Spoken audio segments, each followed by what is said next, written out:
What's up guys, Landon here from the Full-Time Filmmaker team, and in this video we're going to be taking a quick look at the all-new DJI RSC2 and see how it compares to its predecessor, the Ronin SC. Now both the new Ronins come in this awesome little case, so you can fold them up and pack them up pretty tightly. We'll go ahead and open this small pocket here first.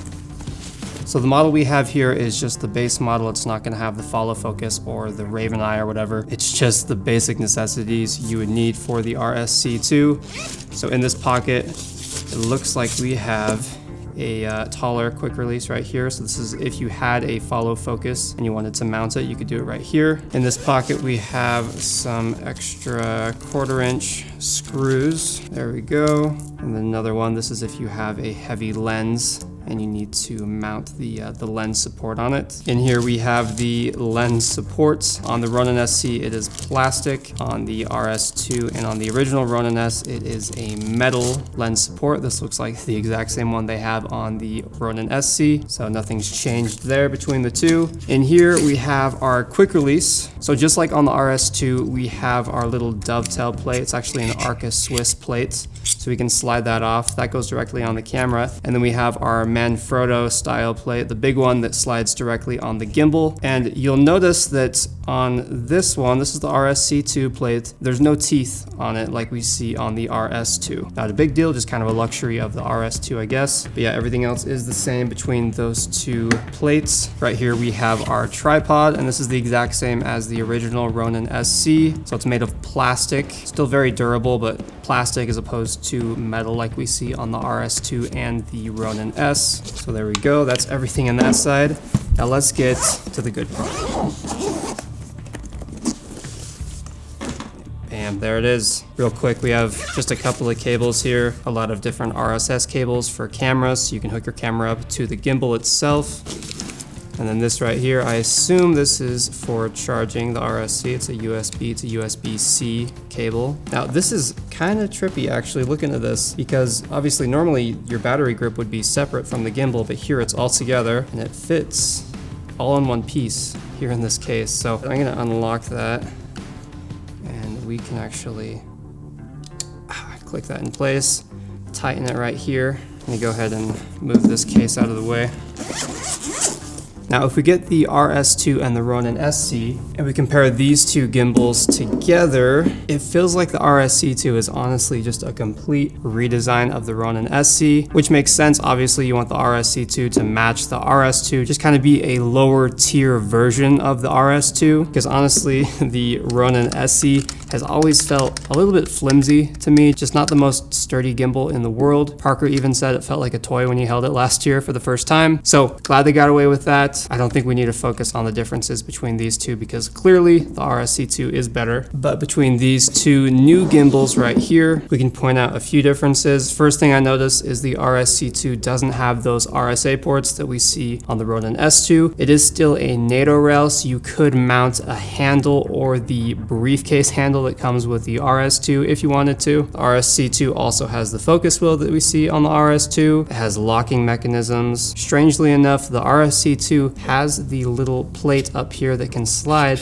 left and right, as well as the arm back here that can also slide left and right. And if you remember on my RS2 video, I was kind of disappointed because you couldn't slide your camera left and right up here, even though you could adjust the arm back here. And that was the main reason I couldn't actually balance a red on the RS2, is because they took away that feature. So I'm kind of confused why they brought it back to the RSC2, but either way it's there, so that helps with balancing just different sized cameras with different weight distributions on the RSC2. Another obvious difference between these two gimbals is obviously the displays. So on the RS2 you have that full color touchscreen, and on the RSC2 it's not the best display, if I'm being honest. It's kind of pixelated, just a very simple display so you can quickly glance and see your settings. And since it's not touchscreen, instead you have to use this little dial right here to adjust and change your settings. So kind of interesting. Would have loved a full color touchscreen, but obviously having some sort of screen is better than no screen. screen like we saw on the previous Ronin SC, so I can't really complain too much there. Now, I think what I've been most curious about with the new RSC2 is seeing if it can actually handle a big camera like the 1DX2, something that was clearly impossible on the original Ronin SC. So here I have the 1DX2 with a Sigma 50mm lens. I'm gonna rig this up and see if we can get it to balance. So the RSC2 has a payload capacity of 6.6 pounds, and this setup, the 1DX2 and the Sigma 50mm,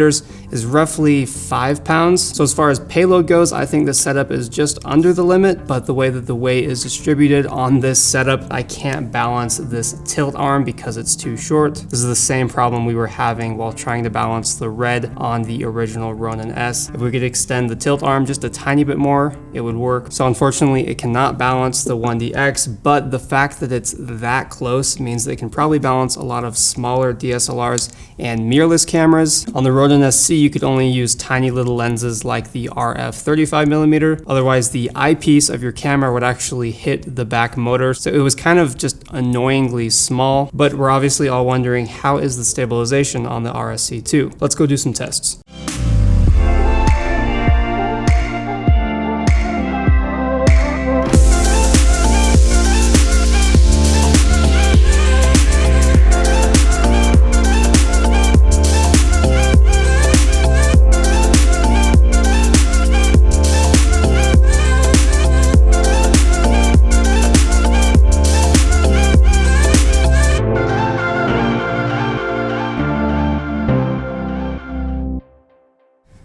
Alright, so according to DJI, they've also given the RSC2 the new Titan stabilization algorithm, and it looks really good to me, a bit better than the original Ronin SC, and honestly indistinguishable from the RS2, so that makes this device a really good option if you're running a smaller setup and you don't need some of the bells and whistles from the RS2. This device is also compatible with Raven Eye. It has the super smooth option as well, Active Track 3.0, Force Mobile, and so on, so DJI doesn't seem to be holding back on any of the new software features that they introduced on the RS2. They've just taken away some minor design elements. So overall, I think DJI did a really good job simplifying this one and just giving it the most basic features that you'd expect on a gimbal so you can start shooting as fast as possible. And by the way, I did try using this gimbal in the weird position that they show in the launch video, and honestly, I'm not sure what the benefit of doing that really is. It's actually extremely uncomfortable to hold it like that since it makes the whole thing front heavy. Plus, you can't even set it down like that, and it tends to freak out when I try turning it on in that position. So not completely sure what the goal is there, except maybe it makes underslung mode easier. Not completely sure. There is a 1/4 inch thread that you can see once you open up the hinge, so maybe there'll be some more accessories for this down the road. And the hinge does make packing this device super convenient. It'll fold down to about 7 square inches, so it makes it just slightly more compact and portable than the RS2. Now overall, super intriguing design. I think DJI listened to a lot of the complaints about the original Ronin SC being too small and flimsy, so they beefed up this version and made it a lot more functional than the previous model. So if you're watching this, you probably want to know if this is the gimbal for you. And like I said, if you shoot on cameras smaller than the 1DX, which is a pretty large number of you, I'm sure, and you don't really care about some of those extra design features on the RS2, and you don't plan on upgrading to a bigger camera system in the near future, then I think you'd be pretty happy with this gimbal right here. Now, we obviously love doing gear reviews, and we know that good equipment like this can take you pretty far in your filmmaking career, but what's even more important are the skills behind the camera. So if you're serious about becoming a better filmmaker, check out our online course, Full-Time Filmmaker, where we teach you everything we know about succeeding in this industry. We also have a completely free 1-hour filmmaking training where we give you our top 10 tips for creating cinematic videos, plus we give you an inside look of our full course. So if you're interested, hit the link up here